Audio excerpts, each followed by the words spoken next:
Welcome to the night before the 2024 Masters. The press conferences are done. Players' preparation is done. At this point, we're just watching the clock, counting down until the first tee shot, and somewhat anxiously checking the weather forecast. More to come on that at the end. This isn't going to shock anyone, but I absolutely love the Masters. It's a tournament I've only come to appreciate more and more over time. Not because it's gotten more popular and more successful, but because I've only come to appreciate this style, this test of golf, more and more over time. What are the key ingredients of this test? Well, it's a big, wide golf course where if you hit the shot into the wrong location, you're going to suffer a significant penalty. The greens aren't surrounded by thick rough that stops the ball in its tracks. They're surrounded by short grass and severely contoured, so that if you hit a shot the wrong shape, the wrong spin, you're pretty quickly going to end up in a hairy location, but you're still going to have a chance, right? Augusta allows you the opportunity to get back into position if you have an amazing recovery game, if you have an amazing short game. So in terms of the skill sets that are most required here, it's what you often hear. It's a hardcore long iron test and a very stiff test of your short game. Players with elite long iron play, elite short game, those tend to be the players that have success here. I can't talk about every player, so I want to talk about the main storylines, and I'm not really going to talk about a lot of long shots, in part because long shots tend not to have success at Augusta National. Why is that? For a lot of those reasons that I just described. It's a hardcore long iron test and short game test, which tend to be traits that the best players in the world have. On a much shorter golf course with a lot of wedges in your hand, that's going to bring in a lot more putting variance. And at Augusta National, there just isn't as much putting variance because it's so hard to get the ball close to the hole. And the course is so lengthy and demanding. So, you may hear some people say that putting is super important at Augusta. Obviously, putting is important to scoring everywhere. But it is less important at Augusta than at a lot of other golf courses. And it's not a coincidence that we've seen some players who tend to struggle with their putter have success at Augusta National, like Hideki Matsuyama and Will Zalatoris, who we'll talk about, two of the names that we'll talk about later. All right, I want to keep this pretty quick paced. I'm not going to go into an extreme amount of detail on all of these names, but let's quickly run through the odds board just to paint a little bit of a picture of what the market thinks of this tournament as we're less than 24 hours away. So Scotty Sheffler, best player in the world, heavy favorite, 3.5, 4 to 1, depending on where you look. And no surprise there, right? Best golfer in the world, won here in 2022, enters in red hot form, and he's an amazing course fit. After that, we have Rory McIlroy, who's 9, 10 to 1, depending on where you look, followed by Jon Rahm. And Xander Schauffele is also pretty close to Jon Rahm, kind of in the 12 to 14 to 1 range. After that, Hideki Matsuyama, Brooks Koepka, Spieth, Niemann, some names like that. But I think it's mainly important to focus on the top of the board. We've got Scotty Sheffler as a strong favorite, pretty decent sized jump to Rory, and then small jump to Jon Rahm, Xander Schauffele, some of the other favorites coming in.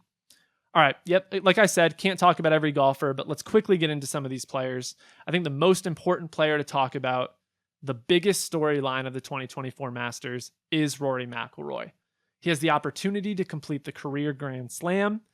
I think if Rory McIlroy were to win this Masters, it's a bigger story than any other golfer who has a strong chance of winning, right? I'm basically just excluding Tiger Woods because I don't really think he has a strong chance of contending in this tournament. Rory's probably the player I've talked about the most on podcasts and on Twitter over the last couple of years. Feel very familiar with his game and what tends to get him into trouble.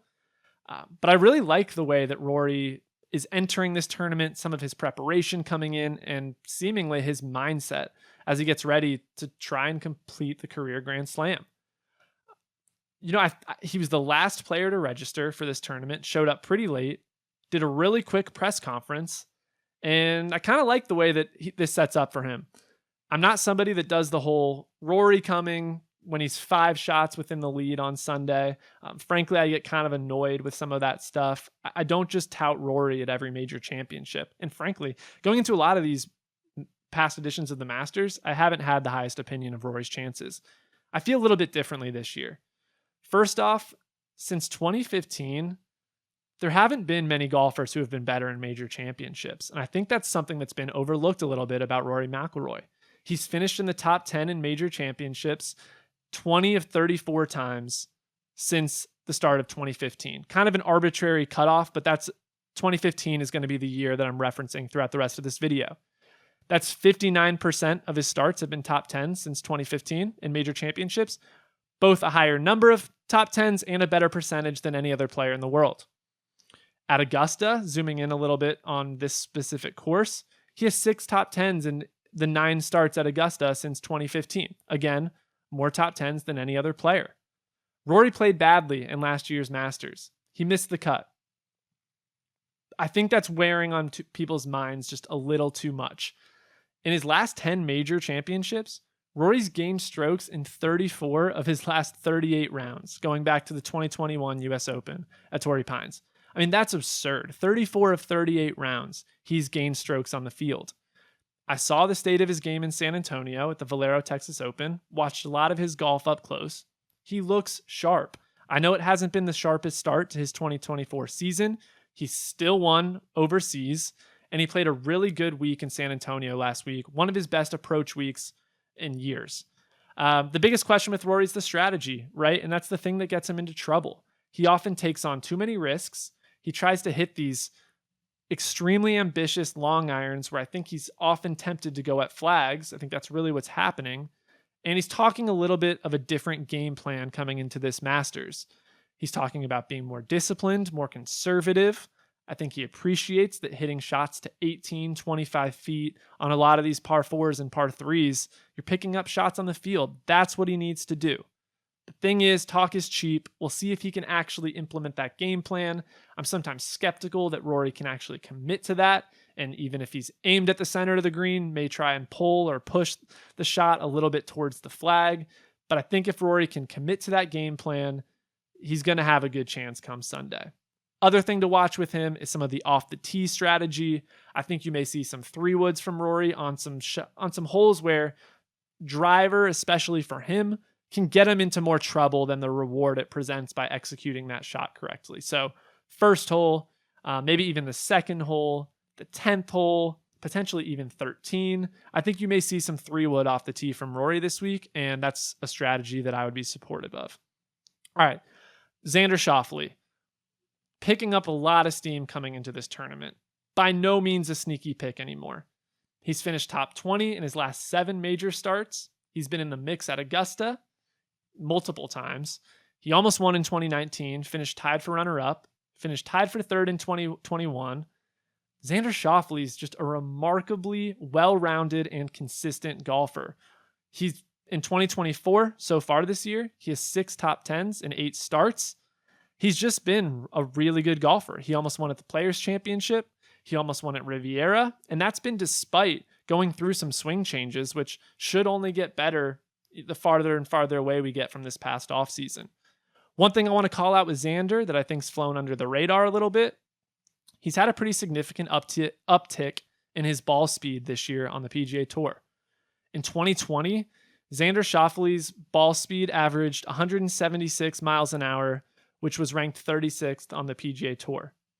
In the 3 years since then, he's picked up 1 mile an hour each of those years between 2021 and 2023. So in 2023, he was at 179 mile an hour ball speed, which was still 34th on tour because ball speed's kind of been increasing over the past few years. But in 2024, Xander's up to 183 mile an hour ball speed, ranked 10th on tour. A Xander Schauffele with an increased ball speed, feeling better and better about his swing, good memories of Augusta National. I think he's fully deserving of being one of the favorites coming into this tournament, and you can count me among the people that think Xander Schauffele can get it done on the biggest stage. There are certain golfers who I doubt when they're in contention on Sunday that they can actually get it done. I believe Xander Schauffele can win the biggest tournaments in golf. Let's talk about Jon Rahm, one of the biggest names in the world. Obviously, he's finished in the top 10 5 times in 7 starts at Augusta National. You can make whatever you want of live results, but he's finished top 10 in all 5 of his live golf performances this year.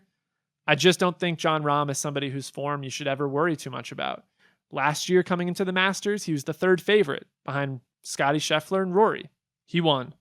This year, he's the third favorite behind Scotty Sheffler and Rory. I'm not saying that that's a pattern and that you should try to, you should think he's going to win because he's the third favorite.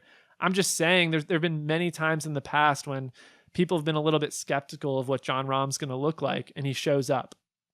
I do think there's a little bit more this year that could be a distraction to Jon Rahm. And even though sometimes I'm dismissive of these kind of narratives, I actually do think that there are a couple things that could be distracting Jon Rahm.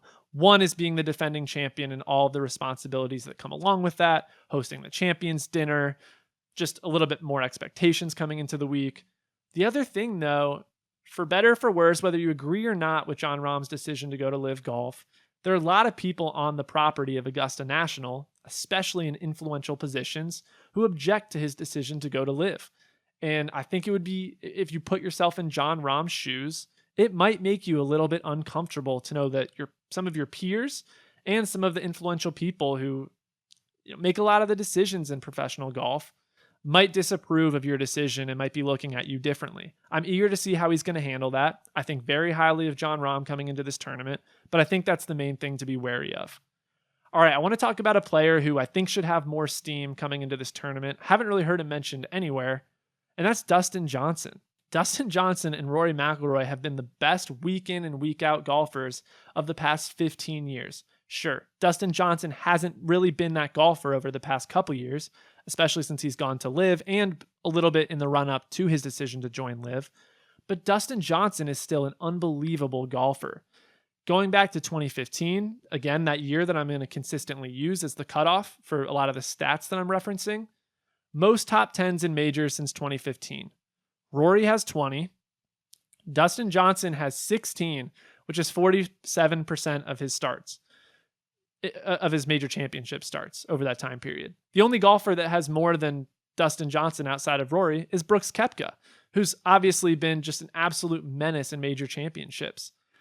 Dustin Johnson has 5 top 10s in his last 8 starts at Augusta. Just none of them have come in the last 3 years. And I think some of that recency bias is keeping people from having any level of confidence in Dustin Johnson coming into this event. But he's a tremendous golfer, and I think he's flying a little bit too far under the radar. There's going to be a golfer or two that on Friday afternoon we're saying to ourselves, like, of course he's at the top of the leaderboard. And I think Dustin Johnson's one of those golfers that you should consider in that bucket. He could easily be there on Friday, and he could easily be there on Sunday. And obviously he's the 2020 champion, so it's not like he hasn't had, some of the pressure of dealing with being in contention here, and I think he would hold up fine. Let's talk about Windham Clark. He's making his debut. He has a ton of confidence. He's the 4th ranked player in the world. He's won 3 huge golf tournaments in the last year, while we've been questioning why so many other players in the world, especially superstars, haven't been getting it done. Wyndham's been getting it done. I love his mentality. I think the work he's done on his mental game is legitimate and a reason to be excited about him coming into this week. All of that said, I have some skepticism around what Windham Clark can do at Augusta National, especially in his debut. Watching him a lot at LACC last year, where he obviously won the US Open, he tried to hit this. I mean, the main shot he hits is a huge fade. And when there's a lot of room, you're sort of able to do that. But just to give you an example, hole 5 at LACC last year had some trees down the left, and it's a severely contoured fairway from left to right. So if you could hit a draw into that slope, it gave you a better chance of holding the fairway. Wyndham doesn't really have that shot, and he hit this big peeling fade that challenged the trees and had such a narrow spot that it could land. He was able to execute it at LACC. The other holes like 12, the 12th hole at LACC, he was sort of doing the same thing where he's hitting this massive fade that the hole really kind of called for a shot in the opposite direction. That can be a little overblown, but at Augusta, there are so many shots you have to be able to curve right to left. The 2nd tee shot, the 10th tee shot, the 13th tee shot. I just don't know how Windham Clark's going to fare on some of those. And even on some of the iron approach shots that you have to be able to flight your ball and hit different trajectories. It's not that I don't believe he can do it. We just haven't seen him play competitively at Augusta. I think he has the right mindset coming in. I'm just a little bit skeptical of how some of his skill set lines up with this golf course. He does have a tendency to spray it a little bit off the tees. Wouldn't be surprised if he gets himself into some trouble there. Ton of respect for his game. Love his attitude. Little bit skeptical of what the 2024 Masters might look like for Windham Clark. In a similar vein, I want to talk about Jordan Spieth, another player who has a lot of smoke coming into this tournament. He has one of the best course histories at Augusta, but a lot of that course history comes at a time period when he was playing his best golf, specifically that 2014 to 2016 range. Since 2019, in terms of strokes gained per round at Augusta National, Jordan Spieth's averaged a shot and a quarter, so positive 1.25 strokes gained per round at Augusta, which is 18th of players who have played at least 8 rounds at Augusta. Not bad, but just maybe not up to the level that you might expect from Jordan Spieth. Am I cherry picking? A little bit. He's finished tied for 3rd and tied for 4th here 2 of the last 3 years. I just have some concerns with some of the long game from Spieth. I know he drove the ball well last week at TPC San Antonio, but we're not that far removed from a pretty disastrous performance at Marco Simone in the Ryder Cup, where the long iron play and the driving was just so far off that I always worry about that a little bit with Spieth. He has the magical short game to get himself out of some of these scenarios, and he's been putting really well this year, especially from long range. But I think to be considered among the favorites, I'd like to see a little bit more strength with that driver and the long irons that I think Jordan Spieth may be a little bit overvalued coming into this tournament. I want to talk about Hideki quickly. Going back to 2015, he has the 7th best strokes gained per round at Augusta. That includes a win in 2021. Hideki won at Riviera this year, which is a great comp course. We've seen a lot of players have success at Riviera and then also have success at the Masters. Jon Rahm won at both golf courses. Dustin Johnson's had success at both those golf courses. Adam Scott, Bubba Watson. There are a lot of players who have won at Riviera and won at Augusta National.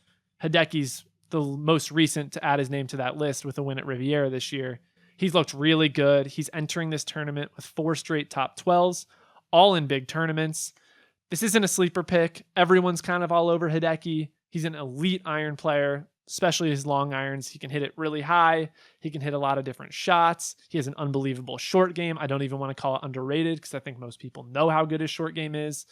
The only real risk point with Hideki is his health. He's been holding his neck at points this year. Looked pretty uncomfortable at Bay Hill with his neck. Still been playing well, but I just always worry about that a little bit. But he's still been playing well. So he's somebody that you should be considering this week. Quickly, let's talk about Brooks Koepka.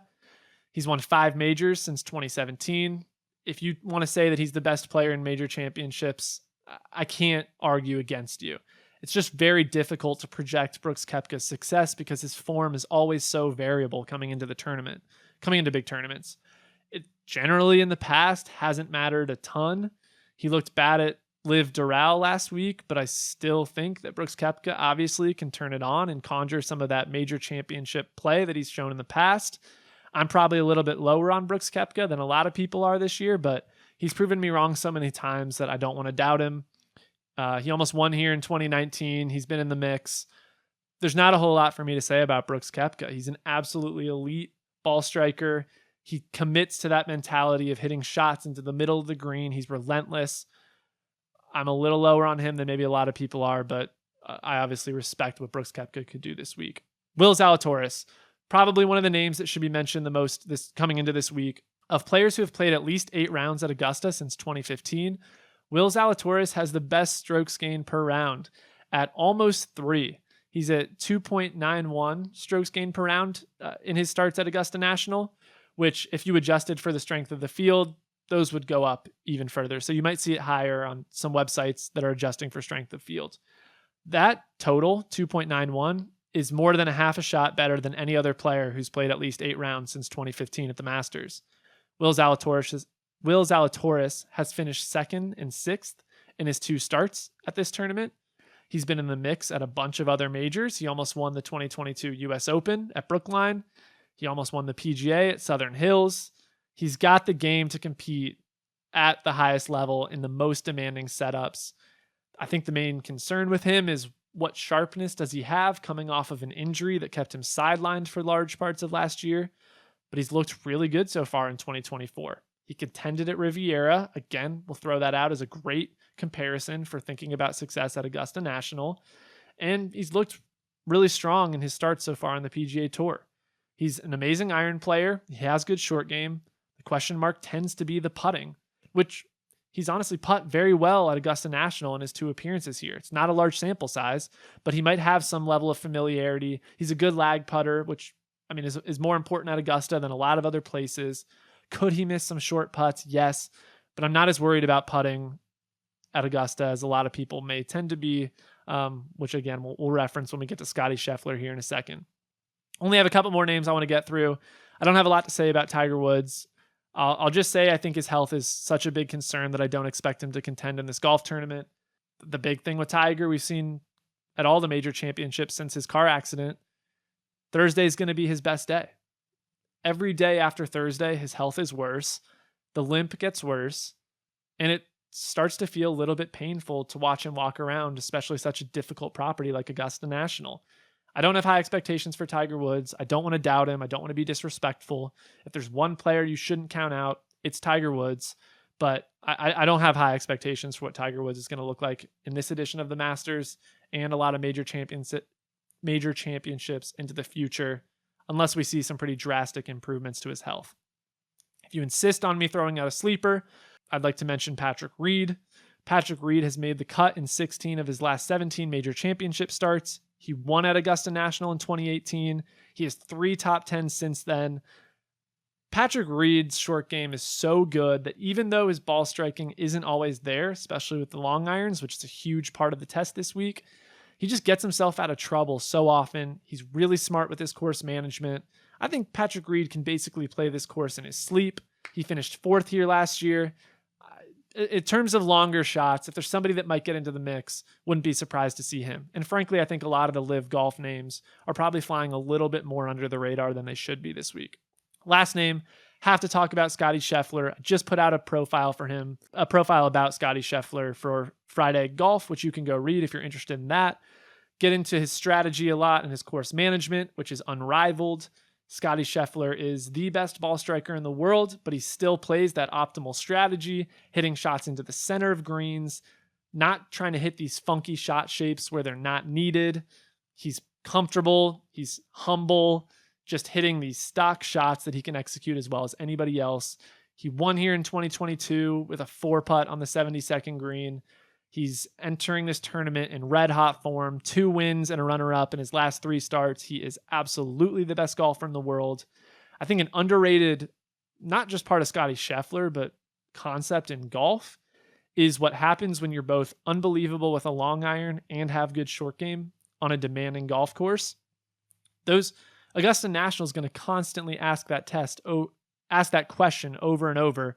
Can you execute this long iron? If not, can you get yourself out of trouble with elite short game? Scotty Sheffler is one of the few golfers in the world who excels in both of those categories at the highest level. He's going to constantly answer that question, yes, with the long iron, and when he doesn't, he's going to have the ability to get himself out of trouble with his short game. Could he win this tournament by 5? Yeah, absolutely. He's a heavy favorite for good reason. I think the biggest obstacle for Scotty this week, obviously, the putter has been a huge concern, and he may miss some short putts. Again, I don't worry about that as much at Augusta as a lot of other places, especially when you have a wedge in your hand more often. I think the biggest obstacle is the weather, and that's the thing we haven't talked about in this video so far yet, but weather always has massive impacts on a golf tournament. That's especially going to be true this week. Significant rain and wind forecast for early Thursday morning. Who's that going to benefit? This is a little bit of a wait and see. It could end up benefiting some of the early morning guys because if the tournament gets delayed, the early Thursday tee times may get to play a soft golf course and then turn around and play their second rounds late Friday and maybe even wrap up on Saturday morning. They could get prime conditions. At the same time, if they have to play through some of those early, maybe cold, super windy, heavy rain conditions, that's extremely difficult to play through, and some of those later tee times may get a pretty significant boost. So I don't really want to take a position this far away from the tournament on how that's going to shake out, but especially as we get closer and closer to the first tee time, something you have to pay a ton of attention to. Who's this weather going to benefit? Unfortunately, we may not get the firm Masters that I was hoping we would see this year, and we haven't had that in the last few years, but hopefully this weather will clear up a little bit. Pay attention to who it may benefit. But I'm really excited. This is going to be an unbelievable edition of the Masters. All the best players in the world teeing it up on a world-class golf course. We'll see who wins on Sunday.